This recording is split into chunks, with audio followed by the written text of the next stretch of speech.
ko lang po, ano recommended na sabon para sa bungang araw? Bungang araw. Effective ba yung Fisan? Kasi, when you say bungang araw or heat rash, it means yung kanyang sweat glands ay nabarahan. Okay. So, usually it's because of extreme heat, mainit yung weather, hindi napapaliguan palagi, or mainit yung damit niya.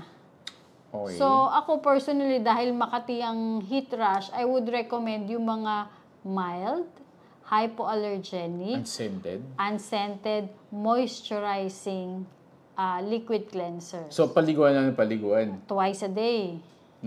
Twice a day na paligo. Tapos, syempre, kailangan medyo malamig yung area, medyo airy. Tapos, yung damit, cotton, hindi yung mga ano-anong mga... Wag nang, kasi... Alam nyo po, sa Pilipinas mainit. Kaya lang, alam mo, minsan nakikigaya tayo doon sa cute-cute na mula ulo, balot na balot, hanggang paa.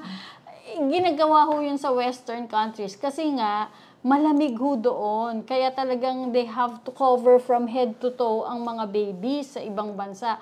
Dito sa atin ay napakainit naman po. Huwag nyo na pong bilan ng ganong balot na balot ang baby. Okay. As much as possible, yung pang maninipis na cotton na clothes lang po ang ilagay.